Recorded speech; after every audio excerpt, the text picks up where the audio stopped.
Shalom peuple de Dieu, nous voici encore autour de notre rendez-vous, ce rendez-vous que vous aimez bien, la pensée du jour. Aujourd'hui, je nous interpelle sur un sujet assez capital, la question d'investir exactement sur ce qui vaut la peine d'être entretenu. Investir sur ce qui vaut la peine d'être entretenu. Pourquoi je vais dans cette réflexion? C'est parce que réfléchissant sur la vie chrétienne aujourd'hui, je suis arrivé à une conclusion particulière. Il y a 3 phases de vous que les hommes connaissent. Ou alors 3 phases de vous qui sont toujours reflétées dans tout ce que vous faites. Il y a ce que les hommes voient de vous. Il y a ce que vous faites pour passer un message, pour dire aux hommes ce que vous êtes. Et il y a ce que vous seuls, dans le secret de votre intimité, savez sur vous-même. Vous voyez? C'est ce que vous ne pouvez pas cacher à Dieu. Malheureusement, nous investissons tellement sur l'apparence. Je veux attirer notre attention sur quelque chose. Il y a de cela quelque temps, il y a une histoire qui a défrayé la chronique. Cette artiste nigériane qui a été tuée par son mari. Cette femme vivait des violences conjugales et à plusieurs reprises, d'après les témoignages, des gens l'ont supplié d'en parler au pasteur, d'exposer la situation, de crier à l'aide. Mais elle a fait une chose simple. Elle a voulu tout faire pour investir sur l'apparence. Elle a voulu sauver l'apparence parce qu'elle ne voulant pas exposer son mari. Elle a voulu sauver l'apparence parce qu'elle ne voulait pas mettre son foyer dehors. Écoutez, il y a des choses que quand vous n'investissez pas dessus, vous détruisez votre vie. Il y a des choses que quand elles ne sont pas la préoccupation principale de votre être, vous détruisez votre destinée. Cette femme aurait vécu aujourd'hui si elle avait crié à l'aide.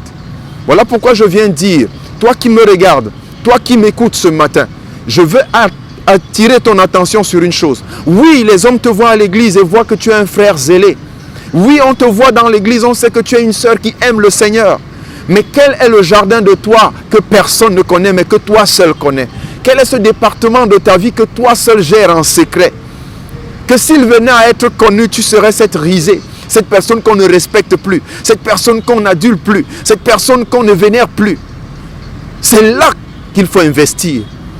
Tu dois investir pour que ces choses qui sont reprochables et répréhensibles dans ton attitude deviennent normales et qu'elles soient redressées. Parce qu'il est clair, rien ne restera caché.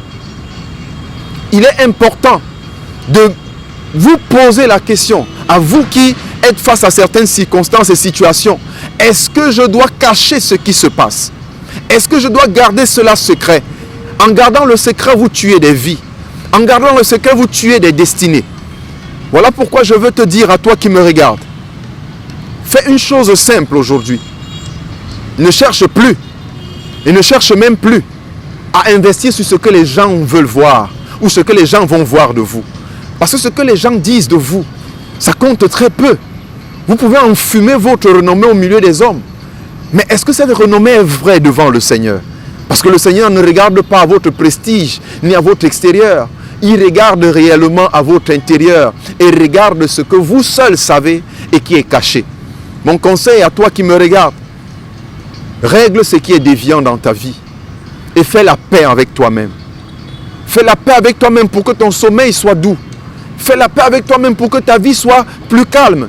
Fais la paix avec toi-même pour que ta prédication soit vraie. Il y a des prédicateurs, quand ils enseignent certaines choses, leur conscience les juge sur le pupitre. Il est temps que vous vous désolidarisiez de cette influence extérieure. Cette influence ne va constituer et contribuer qu'à dissimuler et diluer votre message. Faites une chose simple, soyez vrai envers vous-même. Quand vous dormez le soir, soyez vrai envers vous-même. Quand vous vous réveillez le matin, soyez vrai envers vous-même. Et laissez le Seigneur venir travailler dans un cœur qui lui appartient, pas un cœur qui est segmenté en compartiments. Parce qu'en fait, certains d'entre nous viennent au Seigneur ayant choisi les compartiments qu'ils peuvent lui donner. Et d'autres, ils en restent maîtres. Que Jésus donc soit le Seigneur et le maître de votre vie. Au nom de Jésus. Amen.